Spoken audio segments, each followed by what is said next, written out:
Angel Reese is back in the spotlight, but not because of anything she's done with a basketball. Instead, it's her mouth dribbling, and people are left completely perplexed. She's out here demanding superstar-level money while acting like she's above any form of criticism. Talk about petty. It's like she wants the franchise player's salary without any of the responsibilities that come with it. So you really have to ask, is Angel Reese trying to play elite level basketball, or is she just pretending to be a celebrity?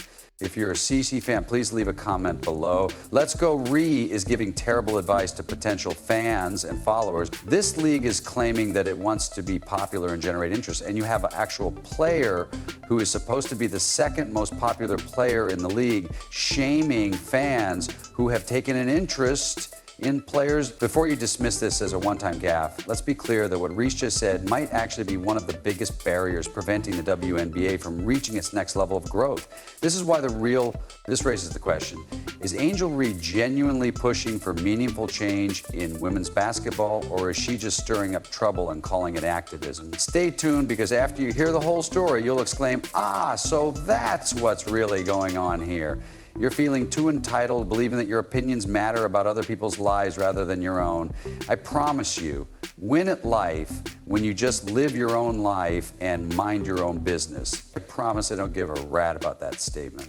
This is where it gets crazy. Angel Reese doesn't even have any official titles within the WNBA Players Association. She isn't even on the negotiating team, but she is on social media making loud, general statements about possible strikes as if she speaks for all of the players. In other words, she is treating herself as the WNBA's voice despite not having any of the actual responsibilities or roles that go along with it. Imagine being an experienced union representative working through serious discussions and then hearing a rookie try to take over the conversation with half-baked threats on a public platform.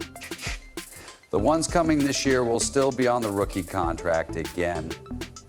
They say things like, I need to get in the field, I need to get in the meetings. You need to come to the meeting. And I need to get in the meetings because I'm hearing things like, yeah, they don't give it, if y'all don't give us what we want, like we said, no.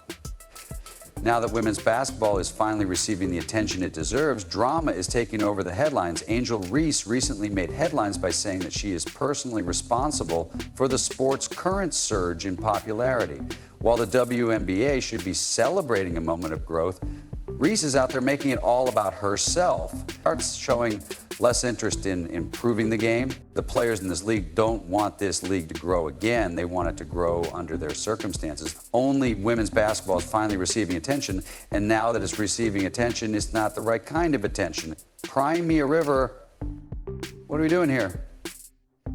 The real problem is that Angel wasn't criticized for having it. Instead of celebrating unity and progress, she's busy turning the conversation into a personal power struggle, and the fans are exhausted.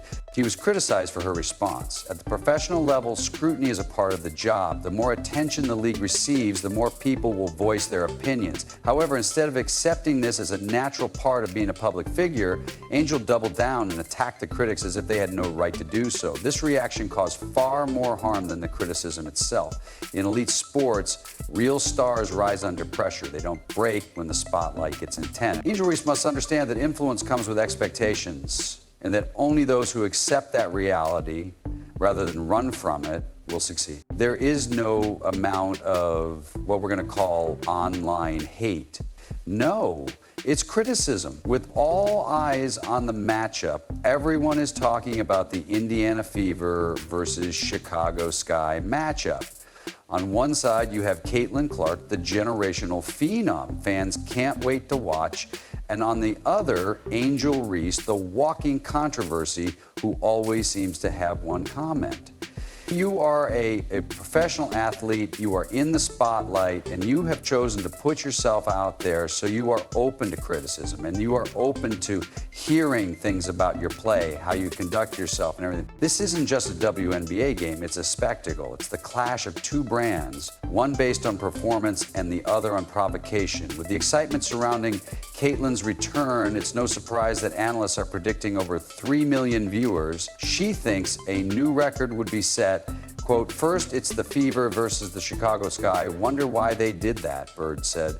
"We have not seen Caitlin Clark play in a long time." All right, and it's against Angel Reese, so I'm guessing that we'll see more than 3 million viewers smash some sort of record. Interesting, but this matchup is symbolic beyond the ratings. Caitlin Clark is a symbol of the kind of stardom that is built on action. She shows up, does her job, and elevates the team around her. Angel, on the other hand, has become synonymous with noise. Her narrative is driven more by confrontation than contribution. And when these two players step on the same court, the contrast will be impossible to ignore. Just when it seemed like things couldn't get any messier, Angel made another dubious move. She publicly labeled fans as entitled. Instead of embracing the very people who are helping women's basketball reach new heights, she chose to reprimand them. Someone who consistently claims to want to expand the game would try to keep the fans who actually attend the games on her side, but instead re-attack the growing fan base, the very thing that is keeping the league afloat at the moment. Rhea has recently made headlines for threatening a potential WNBA strike if negotiations during the next CBA don't go as players hope. Rhea believes that women in the WNBA deserve higher pay, but some fans are afraid to go on strike because it could damage the momentum the WNBA has built in popularity. Gratitude isn't optional in professional sports, it's a part of the job. When you alienate the audience, you not only harm your brand, but also jeopardize the league's momentum.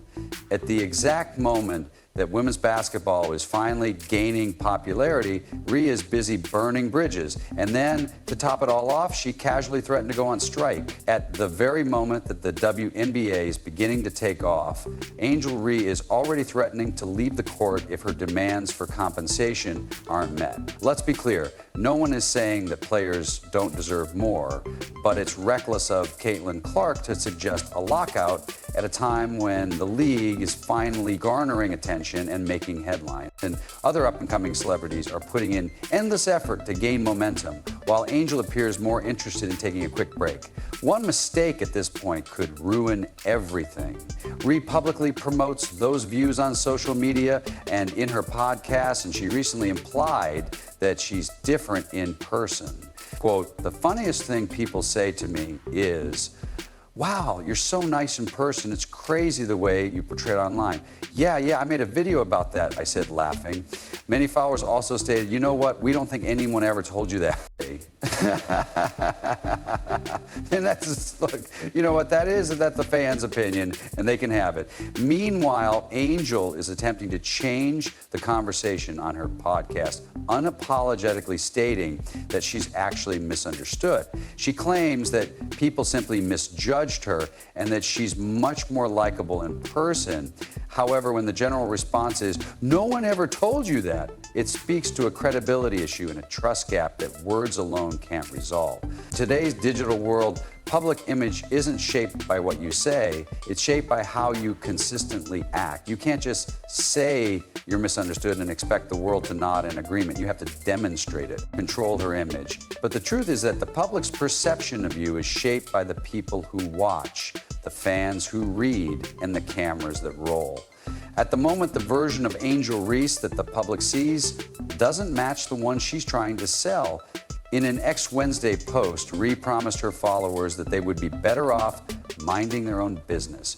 Wow, would they be better off turning off the TV when your game is on? I'm beginning to wonder, hey, we'd be better off turning off the TV when you're on. See what they do to their good old ratings? It doesn't matter if you're not playing Caitlin Clark, nobody is watching you. If phrased constructively, telling fans to mind their own business might seem like tough love, but in this instance, it felt more like a slap in the face of the people who support the league. There's one important point she seems to have missed. Her public presence and livelihood online platform are all made possible by the people who purchase tickets, tune into broadcasts, and keep the WNBA afloat. So if fans truly stopped watching when she played, those valuable ratings would quickly disappear. And let's face it, the majority of those viewers are attending games featuring Caitlin Clark.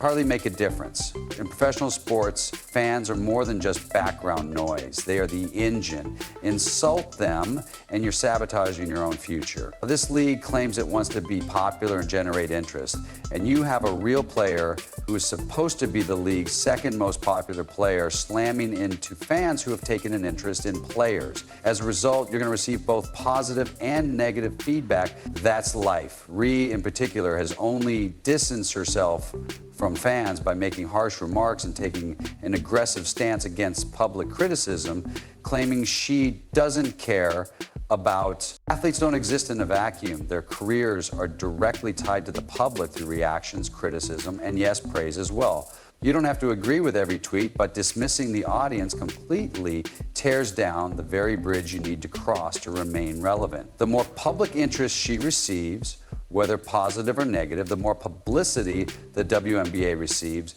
the more money she stands to make on her next contract. The bigger your platform, the thicker your skin needs to be. It's unbelievable, people. I know you're sports fans, and I know we're in the public eye, but don't criticize us. We want you to keep your opinions to yourselves. What's so crazy about hearing this is that we've heard similar things from other WNBA players in the struggling league, that unless Caitlin Clark plays, there will be no attendance, no ratings, and no gate revenue. Shoving fans away doesn't bring you peace. It just creates distance, isolation, and ultimately irrelevance for those who lose public favor. When one of the most well-known young players in the league chooses to push back against the very people who are rooting for her, it sends a message that can undo all the hard work the league has put in. Rather than attracting new fans, Angel Ree is giving them reasons to leave. In professional leagues, the star's image isn't just their own, it reflects on the entire brand. Every tweet, interview, and public statement becomes part of a larger picture. If that picture drives away fans, it's not just a personal hit, it's a ripple effect that damages everyone around you, including the league itself, doesn't want to grow again. They wanted to expand their league to a small percentage of the population, but they didn't want regular sports fans to join and watch this league because you know what regular sports fans do. We talk about all sports. NFL players, NBA players, Major League Baseball players, they're all criticized and they're all crushed. If you want to make a lot of money, you'd better have some thick skin at some point. It's ironic, though, that Reese doesn't seem to realize that the WNBA is her biggest opportunity where a big new viewer brings in more money, more brand deals, and bigger platforms, which means more money and more opportunities for players like Ree to cash in. By alienating fans, she's not just arguing with the audience, she's blocking her own path to the financial rewards and long-term stability she claims she wants. After all, professional sports are a business and popularity is its currency. Angel Ree is at a turning point in her career, and she could either be remembered as the reason the WNBA hit a wall or as the loudest reason it hit a wall. The Liberty and Aces will clash here 3 times, and the Fever in the Sky will meet 5 times. Fever looks to build on their success. 6 teams have moved their venues when the Indiana Fever visit, and all these arenas are sold out. Despite Ree's rude behavior toward fans, the truth is that Caitlin Clark is carrying the league's visibility like a gym bag. The WNBA fans and even haters like Ree know this, which is why almost all of Clark's games are televised globally. Whether you're a fan, a critic, or a bitter rival trying to pretend you're not watching, Caitlin Clark is must-see TV. This isn't just about basketball anymore, it's business. The WNBA has spent years trying to break into the mainstream, fighting for viewers, ticket sales, and attention. They have a walking highlight reel doing all of that and more, and she's only just getting started. Sigh, I missed the unrivaled already. They're upset that Caitlin Clark didn't play in that league. They want you fans out of the league. Meanwhile, the Indiana Fever, hey, we're showing every game on TV for Caitlin Clark. Everyone wants to watch her. This is the year that they want to do everything they can to prove that they deserve more and make money. One of the worst WNBA fans and CC's biggest haters is already complaining that they don't enjoy basketball at all They just want to support Reese. Her fans are not Hoops fans. Let's start with the receipts. Prior to Caitlin Clark's arrival, the Indiana Fever were essentially the WNBA's equivalent of a clearance rack team. Fast forward to the current season, the team attracted over 340,000 fans to home games, a staggering 319% increase from the previous season. We're talking about a team that couldn't draw 80 fans in 2023, and now they're packing the house every night like it's playoffs. The best part is that more people are joining the team, more people are watching women's basketball, and more people are watching women's college basketball.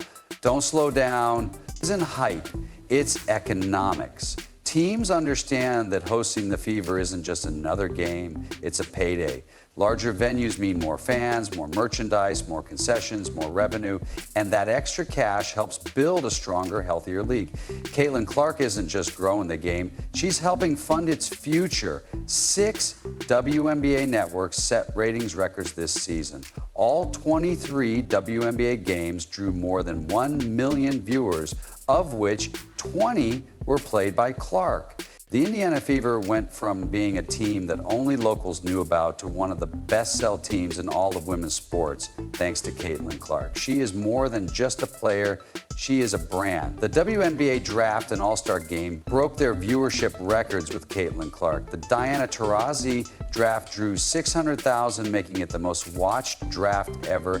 Caitlin Clark's draft drew nearly 2.5 million, a 374% increase in viewership. The Fever quadrupled ticket sales after drafting Clark Washington, and Indiana set the single game attendance record of 20,711 on September 19th at Capital One Arena.